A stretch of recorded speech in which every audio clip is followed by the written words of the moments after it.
हम बात कर रहे हैं कि श्वसन तंत्र, श्वसन तंत्र यानी कि रेस्पिरेटरी सिस्टम। रेस्पिरेटरी सिस्टम की बात करते हैं यानी कि श्वसन तंत्र की। हमने श्वसन तंत्र के बारे में ये पढ़ा था कि श्वसन अंग यानी कि श्वसन के लिए ऑर्गन्स कौन कौन से यूज में आते हैं, इनके बारे में हमने बात की थी। कोई दिक्कत नहीं है, मैं वहीं से ही स्टार्ट करूंगा। तो बिल्कुल जो कल रिकॉर्डेड नहीं हुआ था वो कवर हो जाएगा, दिक्कत नहीं है। देखिए, ये हमारी नासाग्रसनी है, ये हमारा मुख हो गया। इसी प्रकार से ये जो हमारी नाक है इसको बोलते हैं नेसो फेरिंग्स। ये हमारा मुख है,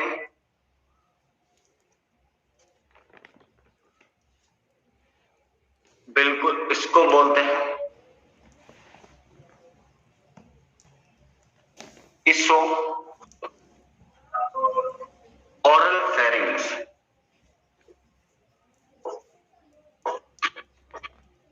और यहां से कॉमन ट्रैक आपके गले की तरफ से बिल्कुल एकदम कॉमन ट्रैक होता है यहां से। इसको बोलते हैं हाइपो फेरिंग्स, जिसको बोलते हैं हिंदी में अधोग्रसनी या इसको बोलते हैं कंठ ग्रसनी, इसको बोलते हैं मुख ग्रसनी और इसको बोलते हैं नाक ग्रसनी। ये एक कॉमन ट्रैक होता है। जैसे मुख ग्रसनी आया, यहां तक ये ग्रसनी का पार्ट होता है, उसके बाद में सीधा चला जाता है इसोफेगस और यहां से चला जाता है क्या, ट्रेकिया, जिसको श्वास नली बोलते हैं। हम बात करेंगे श्वास नली की। ये है श्वास नली, इसको एयर पाइप भी बोलते हैं और इसको बोलते हैं ट्रेकिया। ट्रेकिया यानी कि श्वास नली, एयर पाइप। आपको बताया था एयर पाइप कुछ आगे की तरफ होती है और फूड पाइप यानी कि जो फूड पाइप है इसोफेगस पीछे की तरफ होती है। इसकी लंबाई, ट्रेकिया की लंबाई समथिंग 25 सेंटीमीटर होती है, 5 सेंटीमीटर। अब यहां से क्या होता है, इसी प्रकार से बिल्कुल इसके अंदर से ऐसे दो भाग निकलते हैं। जो भाग निकल रहे हैं इसको बोलते हैं प्राथमिक श्वसनी। प्राथमिक श्वसनी यानी कि primary bronchi. Primary bronchi. Next फिर आगे ये क्या काम करता है, ये आगे इसी प्रकार से फेज में टूटती है। इसी प्रकार आगे हमारे लंग्स के अंदर इसी प्रकार से ये टूटती है दो भागों में। इसको बोलते हैं, दोनों लंग्स के अंदर होता है, इसको बोलते हैं द्वितीयक श्वसनी। द्वितीयक श्वसनी यानी कि सेकेंडरी ब्रोंकाई।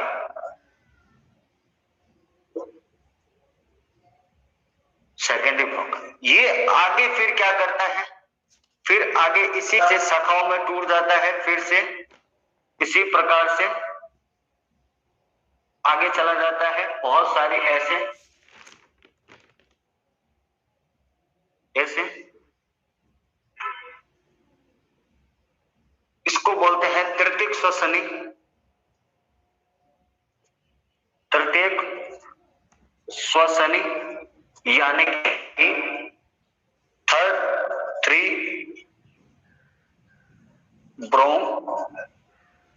ब्रोंकाई। ये आगे फिर क्या काम करता है, ये हमारे इसी के लंग्स हो गए।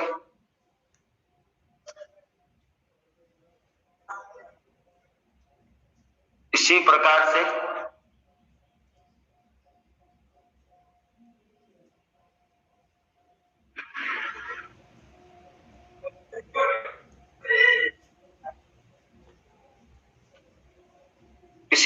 से लंग्स हो गए।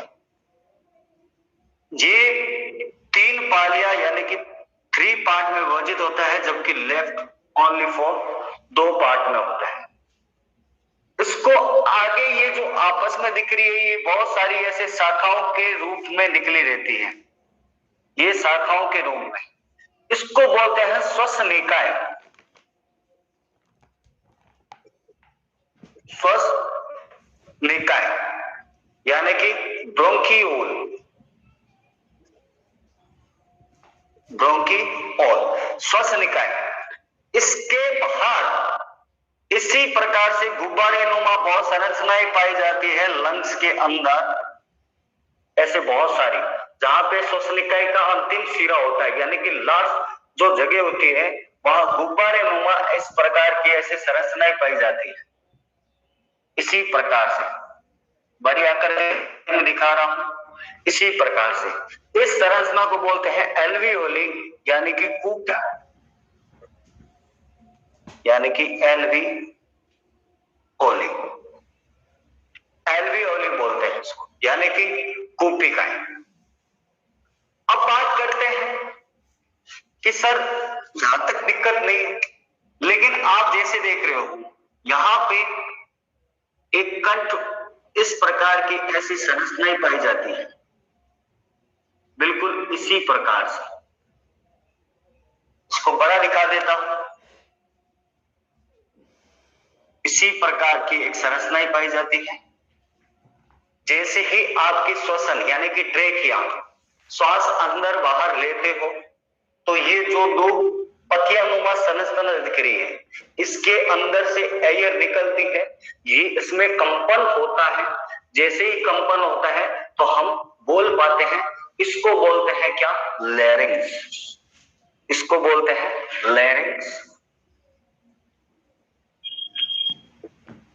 लैरिंक्स यानी कि आप बोलते हो कंठ, कंठ बोलते हो। अब बात आगे करते हैं, देखिए क्या है। जैसे ही हम यहां तक की बात करते हैं, कहां तक की, कंठ तक की, इस कंठ तक की बात करता हूं, यानी कि लैरिंक्स तक की। तो लैरिंक्स तक बात करें, इसके अंदर जो ऊपर वाला पार्ट है, सिर्फ ऊपर वाला पार्ट, इसको बोलते हैं अपर रेस्पिरेटरी सिस्टम। अपर रेस्पिरेशन सिस्टम यानी कि ऊपरी श्वसन तंत्र, श्वसन तंत्र। ये ऊपरी श्वसन तंत्र, सॉरी, ये यहां ट्रेकिया तक लगता है। जैसे ही आपके लंग्स स्टार्ट होते हैं, ये जैसे ही आपके लंग्स स्टार्ट होते हैं, इसको बोलते हैं लोअर रेस्पिरेशन सिस्टम, यानी कि निचला श्वसन तंत्र, श्वसन तंत्र, निचला श्वसन तंत्र। आप या क्या है, जो हमारे दोनों लंग्स है, दोनों लंग्स के, इसमें इसी प्रकार की एक संरचना पाई जाती है। आप देख पा रहे होंगे, इसी प्रकार की एक संरचना पाई जाती है। जैसे ही हम श्वास लेते हैं ऊपर की तरफ, तो ये संरचना सीधी हो जाती है। इसको, इस संरचना को बोलते हैं डायाफ्राम मध्यपट। इसके अंदर ही लिख देता हूं, डायाफ्राम यानी कि मध्य पट, डायाफ्राम यानी कि मध्य पट। आपके क्या देख रहे हो, जो हमारे दोनों लंग्स है, इसके बीच में जो जगह पाई जाती है, खाली जगह, इसको बोलते हैं हिंदी में मध्य स्थानिका, मध्य मध्य स्थानिका, जिसको इंग्लिश में बोलते हैं मीडिया, मीडियाटिनम, मीडियाटिनम, मीडियाटिनम बोलते हैं, यानी कि मध्य स्थानिका। ये पूरे हमने श्वसन तंत्र का upper respiratory system, lower respiratory system का नाम और कहां से क्या अंग प्रयोग आएगा उसकी हम बात करेंगे। मैं आपके कमेंट्स देख रहा हूं, क्या आपको कमेंट्स देख रहा हूं, क्या आपको डायग्राम समझ में आ चुका है क्या? स्ट्रक्चर एंड फंक्शनल यूनिट, बिल्कुल बिल्कुल सही है Neeraj ji. Diaphragm is specs between, बिल्कुल सही है। थोरेसिक कैविटी, नीरज बिल्कुल सही है जी, बिल्कुल। अभी बात करेंगे अपन, एक एक करेंगे। अभी तक आपको डायग्राम समझ में आ गया? ओके या यस लिख के बताओ, फिर आगे चल रहे हैं। फटाफट से कमेंट करो कि सर आगे चलिए। ओके है, ठीक है। अब आगे की बात करते हैं। देखिए क्या है, ये बात की हमने अपने रेस्पिरेटरी सिस्टम के डायग्राम के अनुसार। आगे की बात करते हैं कि सर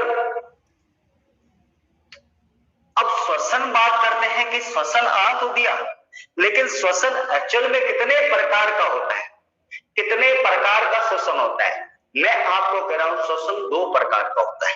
2 प्रकार का यानी कि देखिए क्या है, श्वसन के प्रकार, श्वसन के प्रकार यानी कि टाइप ऑफ रेस्पिरेटरी रेस्पिरेशन। श्वसन के प्रकार, श्वसन 2 प्रकार के होता है। पहले क्या बोलते हैं, यानी कि ऑक्सी वायवीय श्वसन, वायवीय श्वसन, इसको बोलते हैं वायवीय श्वसन, वायवीय श्वसन। एक होता है वायवीय श्वसन, दूसरा होता है अवायवीय श्वसन। सर इसको क्या बोलते हैं? मैं आपको बोलता हूं, इसको बोलते हैं ऑक्सी श्वसन, ऑक्सी श्वसन, और इसको बोलते हैं अनॉक्सी श्वसन, अनॉक्सी श्वसन, अनॉक्सी श्वसन। इंग्लिश में इसको बोलते हैं एरोबिक, एरोबिक, और इसको बोलते हैं अन एरोबिक रेस्पिरेशन। अब होता क्या है वो देखो, ऑक्सी श्वसन उसको बोलते हैं जैसे आपके रेगुलर क्या है, आपको ऑक्सीजन जो ऑक्सीजन के अधीन हो, कि ऑक्सीजन प्रॉपर रूप से आपके बॉडी के अंदर आ रहा है, उसको ऑक्सी श्वसन बोलते हैं ऑक्सीजन की उपस्थिति में। यानी कि समझ गए पहला पॉइंट क्या है, ये ऑक्सीजन की उपस्थिति में होता है, उपस्थिति में, यानी कि presence of oxygen, presence of oxygen यानी कि O2। और अवायवीय श्वसन जिसको बोलते हैं अनारोबिक श्वसन यानी कि अनएरोबिक रेस्पिरेशन, ये होता है ऑक्सीजन की अनुपस्थिति में, अनुपस्थिति या फिर कम जहां ऑक्सीजन हो, यानी कि absence of O2, absence of O2।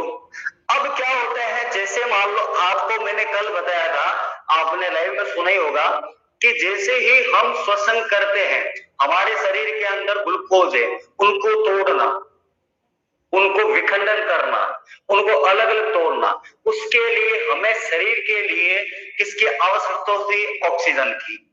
ये ऑक्सीजन, अगर ऑक्सीजन पूरी तरीके से मिल रही है तो कंप्लीटली क्या होगा, बर्निंग हो जाएगा किसका? ग्लूकोज का। अब जैसे ही ग्लूकोज टूटेगा भागों में, तो उससे क्या बनेगा देखिए, तब ऑक्सीजन की उपस्थिति में यानी कि एरोबिक श्वसन होता है, तब C6H12O6 ग्लूकोज। जब ये टूटता है तो क्या बनता है? प्रोडक्ट, उत्पाद, ये उत्पाद ये टूटेगा तो क्या बनता है, देखिए क्या, CO2 oxygen, carbon dioxide plus H2O plus ऊर्जा यानी कि एनर्जी। CO2 कार्बन डाइऑक्साइड, जल, और क्या बनता है, ऊर्जा। जो ऊर्जा होती है एटीपी में, एटीपी में ऊर्जा होती है। एडिनोसिन ट्राइफॉस्फेट, ये मैं आगे इसके बारे में और भी चर्चा करूंगा जब मैं कोशिका के अंदर का श्वसन बताऊंगा, ठीक है।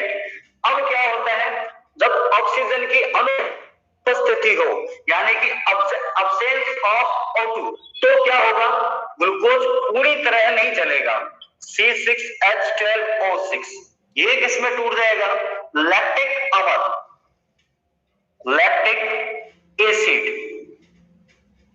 लैक्टिक एसिड में टूटेगा plus CO2, lactic acid plus ATP में, इसमें भी तो ऊर्जा मिलेगी एटीपी में। अब लैक्टिक एसिड का फॉर्मूला यानी कि C3H6O6, कहने का मतलब क्या है, लैक्टिक एसिड बन गया, लैक्टिक एसिड बन। अब क्या होता है, ऑक्सीजन की उपस्थिति में क्या होगा, जो ग्लूकोज है वो पूरी तरह क्या हो जाएगा, पूरी तरीके से जल जाएगा, उसका ऑक्सीडेशन हो जाएगा, अच्छी तरीके से उसका बर्निंग हो जाएगा, यानी कि पूर्णतः ग्लूकोज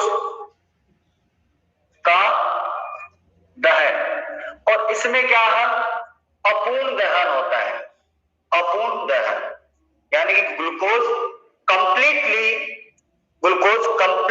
कॉम्बिनेशन ऑफ ग्लूकोज, और इसके अंदर क्या होगा, इनकम्प्लीट कॉम्बिनेशन ऑफ ग्लूकोज, ये दोनों टूट जाएगा। अब बात ये आती है कि सर ऑक्सीजन की उपस्थिति में कौन कौन श्वसन करते हैं, कौन कौन श्वसन करते हैं, और ये कहां यानी कि कहां पे होता है। तो ध्यान में रखना, जो ऑक्सीश्वसन है इसकी स्थिति एक तो होती है कोशिका द्रव्य में, कोशिका द्रव्य में, तथा माइटोकॉन्ड्रिया में, यानी कि साइटोप्लाज्म एंड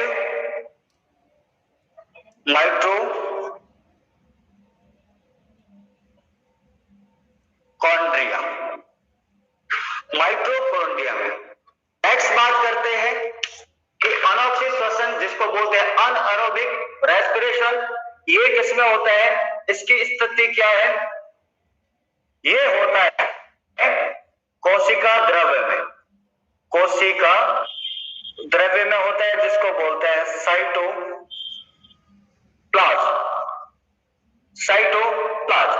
अब बात ये आती है कि सर ये जो होता है स्थिति ऑक्सीश्वसन जिसको बोलते हैं एरोबिक श्वसन, ये किसमें होता है, तो इसके एग्जाम्पल है मनुष्य, ह्यूमन, पक्षी, और क्या होता है एनिमल की, पशु यानी कि जानवरों में ऑक्सीश्वसन होते हैं। अब बात करते हैं कि अनॉक्सिक श्वसन किसमें होता है स्थिति, तो इसके एग्जाम्पल है यीस्ट, कवक यानी कि जिसको आपको फंगी बोलते हो, और बैक्टीरिया यानी कि जीवाणु। और आप जब दही खाते हो, दूध से दही जमता है, वो किस प्रक्रिया के कारण बनता है, किण्वन यानी कि फर्मेंटेशन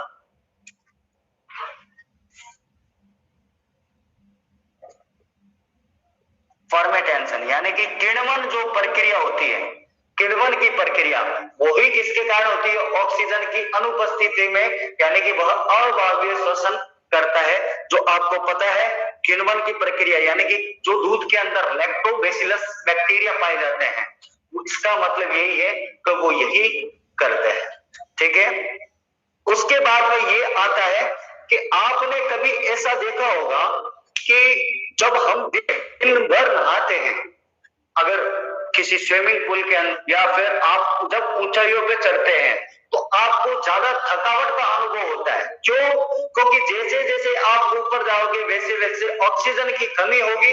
जैसे ऑक्सीजन की कमी होगी तो आपके मांसपेशियों में सिकुड़न टाइप का लगेगा। क्यों? क्योंकि वहां ऑक्सीजन की कमी है। जैसे ही ऑक्सीजन की कमी होगी आपके मांसपेशियां हैं जो मस्कुलर जो है मसल से आपकी, उसमें लैक्टिक एसिड बन जाएगा। इससे आपको ज्यादा थकावट का अनुभव है। इसीलिए हमें थकान का अनुभव होता है जब हम बहुत ऊपर ऊंचाइयों पे जाते हैं। तो ध्यान में रखना कि हमारी मांसपेशियों में यानी कि मसल्स में लैक्टिक एसिड बनता है, यानी कि अनएरोबिक श्वसन होता है, यानी कि ऑक्सीजन की कम ऑक्सीजन हो या फिर ऑक्सीजन की अनुपस्थिति में।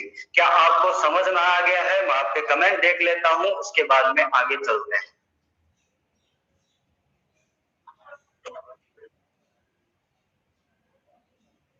बिल्कुल बिल्कुल बिल्कुल बिल्कुल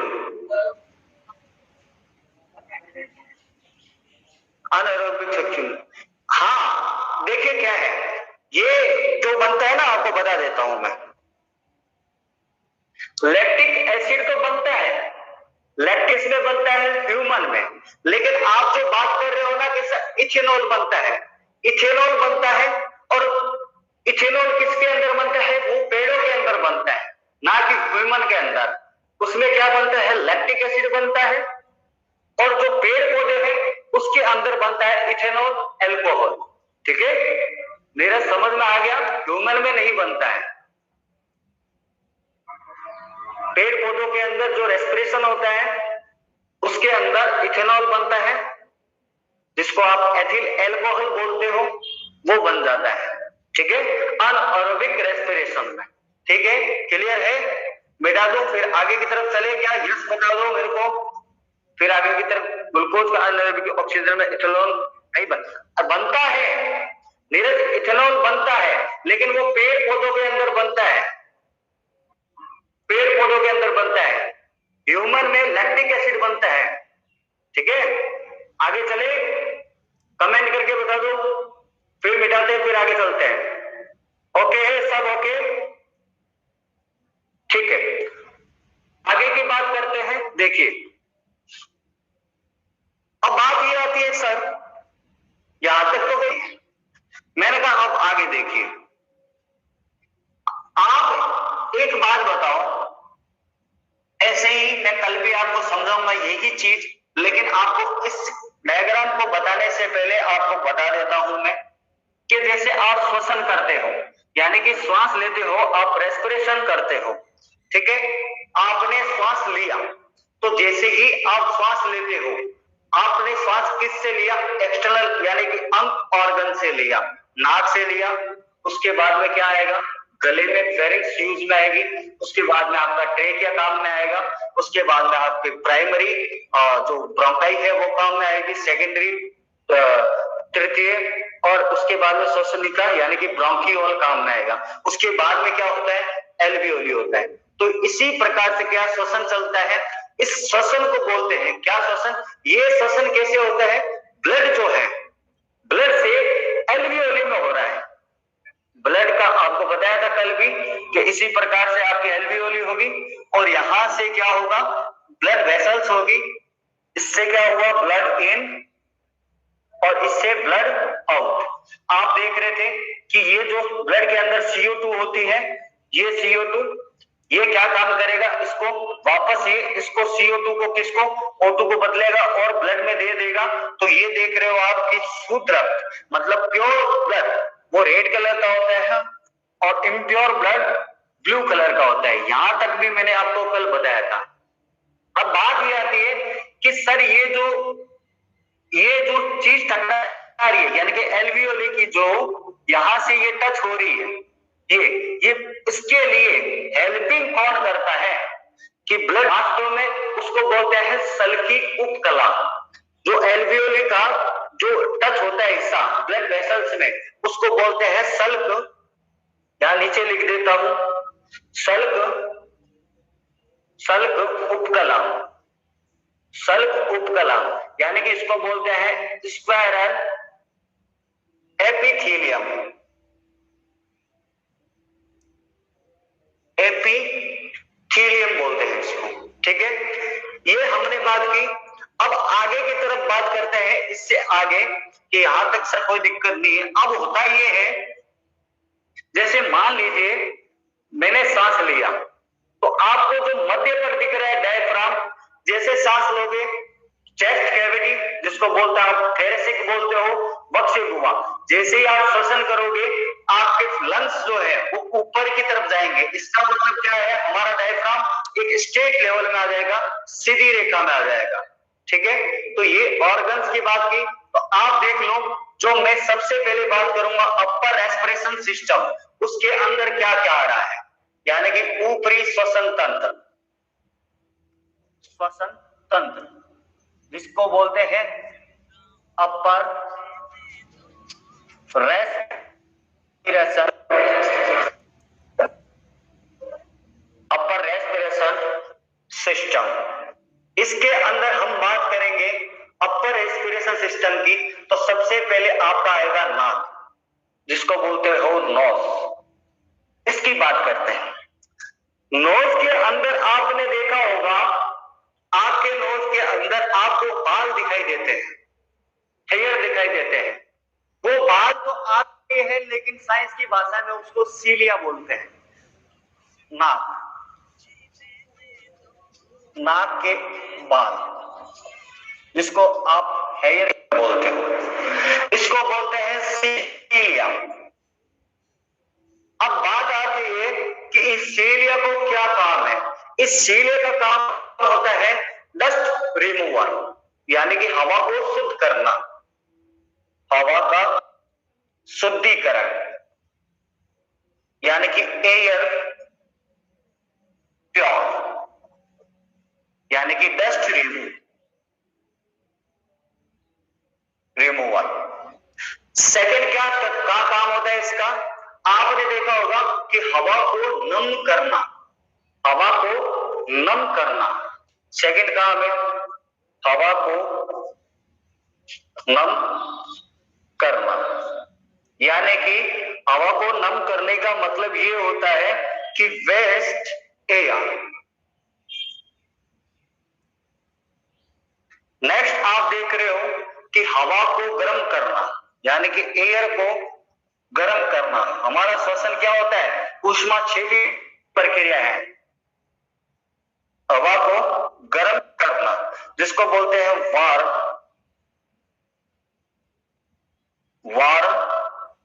एयर, ये काम करता है। हमारे नाक के अंदर जो आप बाल देख रहे हो, इसको बोलते हैं सीलिया।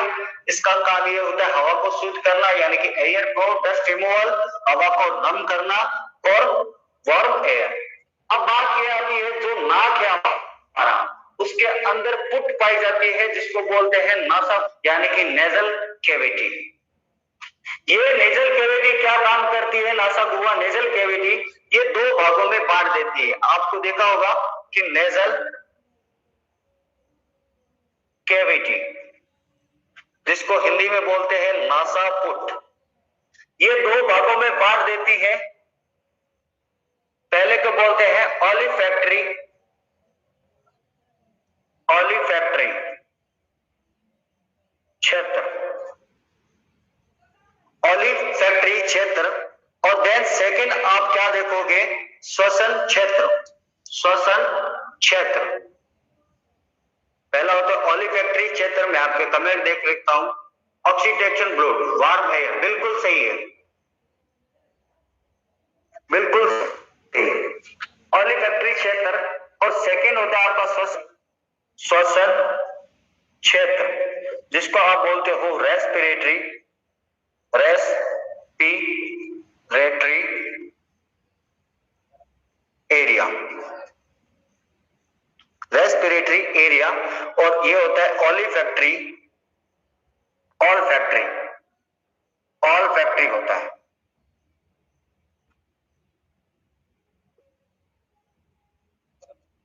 ऑलफैक्टरी एरिया। सर इस ऑलफैक्टरी का एरिया क्या होता है, ये ऑल फैक्ट्री जो है ये हमारे शरीर के अंदर नाक से गंध सूंघने के काम आती है, यानी कि स्मेल, गंध सूंघने के काम आती है, गंध सूंघने के काम। ये फीलिंग लेती है, ये फीलिंग लेकर ये सीधा संकेत देती है, यानी कि संदेश मैसेज देती है माइंड को, फिर माइंड उसको सुगंध को कि ये सुगंध है, ये किस प्रकार की स्मेल है, वो संकेत देती है। यानी कि कहने का मतलब ये है कि ये जो कार्य है, ये कार्य ये माइंड अटैच होती है, माइंड हमारे अंदर अटैच होती है, यानी कि मस्तिष्क से जुड़ी होती है, मस्तिष्क से जुड़ी होती है। अब जब ये मस्तिष्क से जुड़ी है, मस्तिष्क से जुड़ी है, तो आपको पता है कि नर्वस सिस्टम का ही भाग होगा, यानी कि ये तंत्रिका तंत्र के आवेग है, यानी कि तंत्रिका तंत्र, इसमें ये तंत्रिका तंत्र के कारण होता है, जिसको आप क्या बोलते हो, nervous system, nervous system, nervous system बोलते हो। अब श्वसन क्षेत्र क्या काम करता है, ये हवा को नम बनाए रखना, तो नम बनाए रखना, यानी कि एयर मॉइस्चराइजेशन, हवा को नम करना, नम करना, यानी कि एयर मॉइस्चराइजेशन। और नेक्स्ट बात करते हैं एयर मॉइस्चराइजेशन, नेक्स्ट बात करते हैं कि हवा को गर्म करना, हवा को गर्म करना, यानी कि वार्म एयर, वार्म एयर। यही काम करता है क्या, हमारी नाक, हमारा नोज।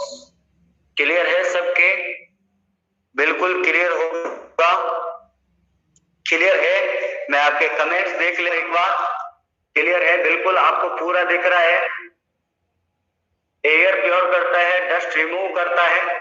चले क्या आगे, चले, क्लियर है, कमेंट करके बता दो कोई भी कि हाँ सर चलिए, फिर आगे चलते हैं। Yes, Vipul Kumar, Neeraj, knows hair भी वार्म, बिल्कुल बिल्कुल बिल्कुल, नोज हेयर भी वही काम कर रहा है। श्वसन क्षेत्र जो होता है एरिया, उसके अंदर ही तो आ गया नोज हेयर। अलग अलग पूछा जाए इसलिए बताया आपको, ठीक है। अब बात करते हैं, ये बात ध्यान रखना, जो नाक के बाल है उसको सीलिया बोलते हैं, सीलिया बोलते हैं।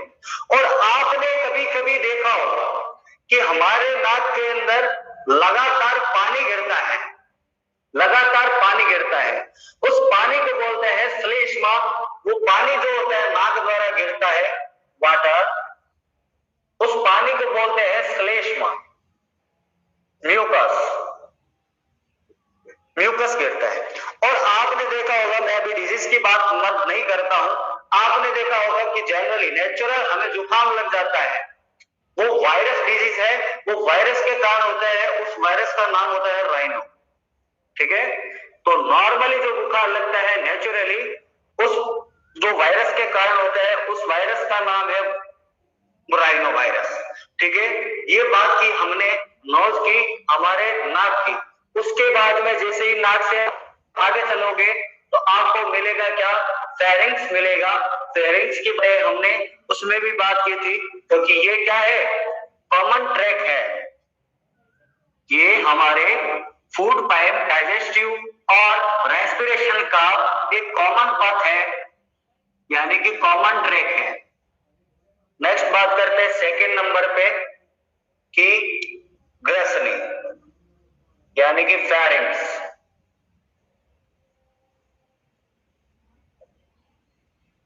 फेरिंक्स की बात करते हैं, ये क्या होता है, श्वास नली,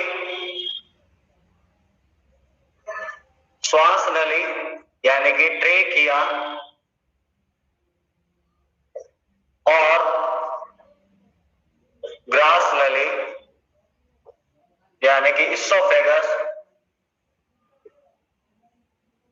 इसोफेगस का कॉमन पथ है, यानी कि उभयनिष्ठ, उभयनिष्ठ पथ जिसको बोलते हैं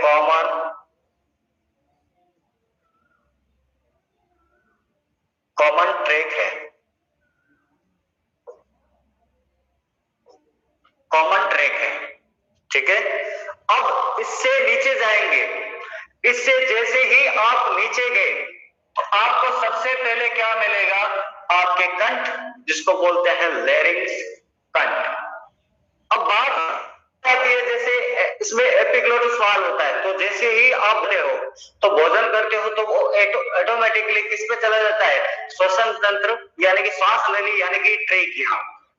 हम बात करते हैं रेस्पिरेशन की, तो जहां से रेस्पिरेशन यानी कि एयर पाइप यानी कि श्वास नली शुरू होती है ट्रेकिया, उसके ऊपर की तरफ श्वसन, सबसे पहले श्वास नली जहां से स्टार्ट होती है उसके ऊपर की तरफ आपको मिलेगा लैरिंक्स यानी कि कंठ, यहां लगा हुआ होता है।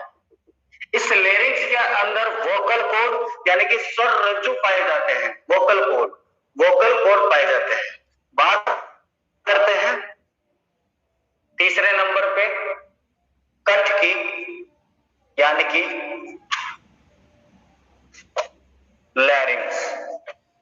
इस लैरिंक्स के अंदर आपको मैंने ऐसे डायग्राम बताया था, इस प्रकार से यहां पे ऐसी आकृति पाई जाती है, ऐसी आकृति पाई जाती है, इस प्रकार की आकृति।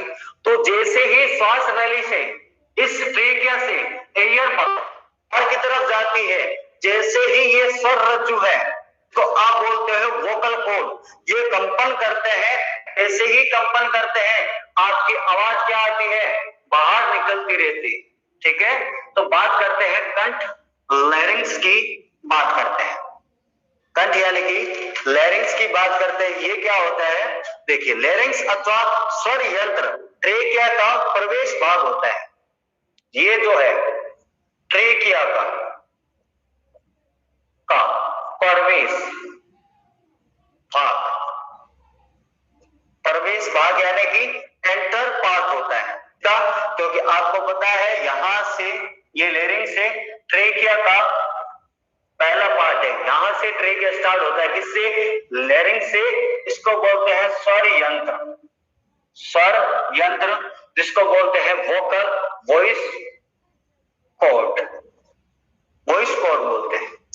अब इसके अंदर क्या है, 9 उपास्थियां पाई जाती है। ये बना किससे होता है, कार्टिलेज का, यानी कि उपास्थियों का बना होता है, उपास्थियों का,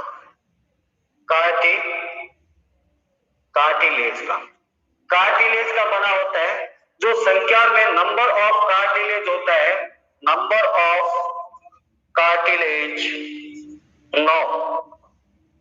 ठीक है, और कौन सी सेल से बना होता है, तो आप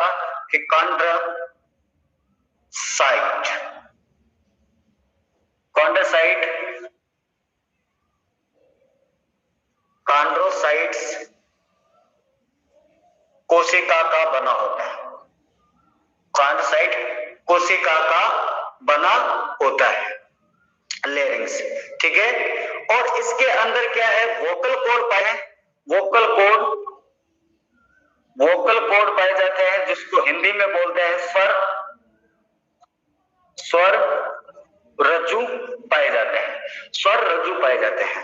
दोबारा बता देता हूं यहां तक, फिर आगे चलते हैं।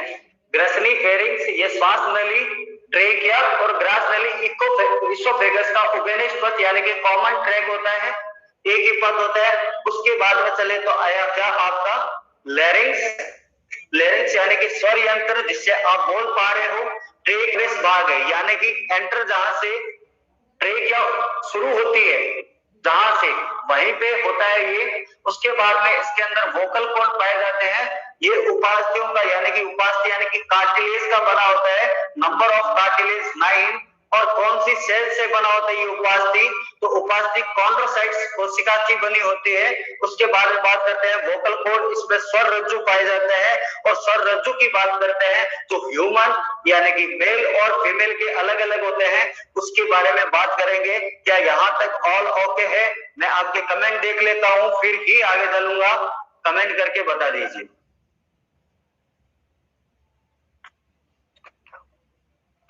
वाटर फ्रॉम नोज को water from लैरिंग्स voice box sound box भी बोलते हैं। हाँ बिल्कुल बोलते हैं नीरज, मेल में लॉन्गर वोकल कॉर्ड, फीमेल में शॉर्टर। हाँ बिल्कुल बिल्कुल, अभी इसी की बात करेंगे, उनके साइज और की बात करेंगे दोनों में, मेल और फीमेल के अंदर। ठीक है, यहां तक ऑल ओके है, आप चिंता मत कीजिए, सारा कुछ आपको। नोज से वाटर को क्या बोलते हैं? श्लेष्मा बोलते हैं, म्यूकस होता है वो, म्यूकस। नोज से वाटर को म्यूकस बोलते हैं, यानी कि वो श्लेष्मा होता है। नेक्स्ट चले, आप कमेंट करके बताओ, फिर आगे चलेंगे। चले, मैं चाहता हूं आज में कंप्लीट करके कल क्या है, हम गेजेस का आदान प्रदान यानी कि एक्सचेंज करेंगे। ठीक है, आगे देखो, अब क्या होता है कि स्वर रज्जु यानी कि वोकल कॉर्ड की बात कर रहे थे, वोकल कॉर्ड की बात कर रहे हैं, तो वोकल कॉर्ड जो मेल फीमेल के अंदर अलग अलग साइज के पाए जाते हैं, अलग अलग साइज के वोकल कॉर्ड, इसको बोलते हैं स्वर रज्जु। बात करते हैं मेल और फीमेल की। जो मेल के अंदर वोकल कॉर्ड पाए जाते हैं वो लगभग 17 mm से 25 mm तक के बीच पाए जाते हैं, और जब फीमेल की बात कर रहे हैं तो ये लगभग 12 mm से 17 mm के बीच पाए जाते हैं। ठीक है, नेक्स्ट बात करते हैं, आप देख रहे हो कि मनुष्य की आवाज जो है, ह्यूमन की आवाज, वो पिच कम होती है, यानी कि ध्वनि पिच जो है वो कम होती है, और इसमें बड़ा होता है मनुष्य के अंदर, यानी कि लार्ज आप देख पाए, और इसमें थोड़ा छोटा होता है, यानी कि स्मॉल लैरिंग्स होता है, थोड़ा छोटा होता है। ठीक है, अब मनुष्य के अंदर आपने देखा होगा कि हाई पिच होती है लड़की फीमेल पर्सन की, तो इसमें क्या होती है, इसकी लो पिच होती है, यानी कि कम पिच होती है, यानी कि लो पिच, और फीमेल्स में हाई पिच होती है, यानी कि उच्च पिच, यानी कि हाई पिच होती है। ठीक है, आपने देखा होगा कि मनुष्य के अंदर की आवाज भारी होती है, हेवी वॉइस होती है, आवाज भारी होती है, यानी कि हेवी वॉइस होती है। और आप औरतों में देखा होगा कि आवाज तीखी होती है, यानी कि शार्प होती है, आवाज शार्प होती है, यानी कि तीखी होती है। ये हमने इनके बारे में बात की। अब आप देख रहे हो कि ह्यूमन के अंदर, फीमेल्स के अंदर ये चीज नहीं होता।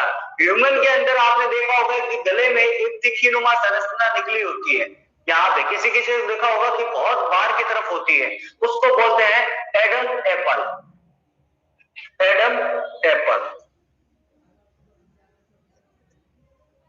इंग्लिश और हिंदी में भी नाम यही है, इसको एडम एप्पल बोलते हैं, एडम एप्पल।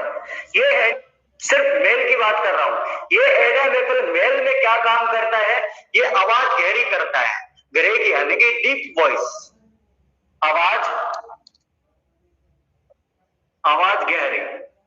गहरी होती है, यानी कि डीप वॉइस, आवाज गहरी करता है। ये हमने बात की किसकी, लैरिंग्स की। उसके बाद में स्टार्ट होगा, एक मिनट और लूंगा। उसके बाद में क्या होगा, आप जो ट्रेकिया देख रहे हो, जो आपका श्वास नली 5 सेंटीमीटर की, इसके अंदर कार्टिलेज पाए जाते हैं। बिल्कुल, मैंने आपको कल क्वेश्चन पूछा था कि बताओ जब हम श्वसन लेते हैं तो मान लेते हैं कि हमारी श्वास नली फूल जाती है, लेकिन जब सांस छोड़ते हैं तो ये चिपकती क्यों नहीं है? उसका रीजन ये होता है कि हमारी जो ट्रेकिया है उसमें बिल्कुल इसी प्रकार के, यानी कि सी आकृति के ऐसे छल्ले पाए जाते हैं, सी आकृति के छल्ले पाए जाते हैं, और ये इस छल्लों की संख्या होती है 16 प्रकार की होती है, यानी कि इस 16 प्रकार की 16 होते हैं छल्ले।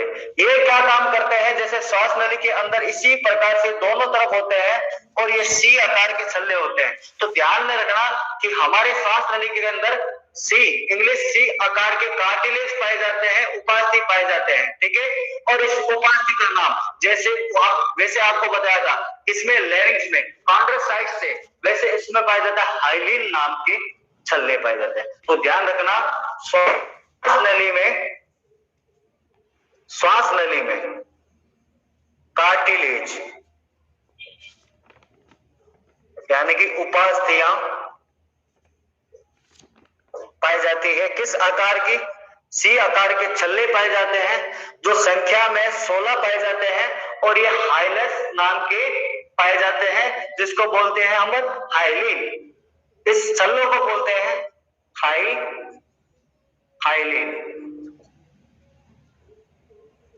नाम के।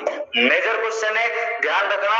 और बाकी आपके साथ में हमने अभी तक बात कर ली किसकी? फेरिंक्स की, ट्रेकिया की, श्वास नली की, और उसके बाद में हम बात करेंगे अल्वियोली की। अल्वियोली की बात करें, इसका ध्यान रखना, एल्वियोली तो है ही, और एल्वियोली है ना हमारे लंग्स की इकाई है, यूनिट ऑफ लंग्स एल्वियोली। और श्वसन तंत्र की इकाई भी पूछा जाए, रेस्पिरेटरी सिस्टम और यूनिट, तो ये होगी एल्वियोली। अब जब श्वसन जो O2 और CO2 का विनिमय यानी कि एक्सचेंज होता है, वो किसके द्वारा होता है? एल्वियोली। यानी कि हल्का क्वेश्चन डीप पूछेगा तो वो सल्क उपकला यानी कि स्पायरल एपिथेलियम के द्वारा होता है। इस बात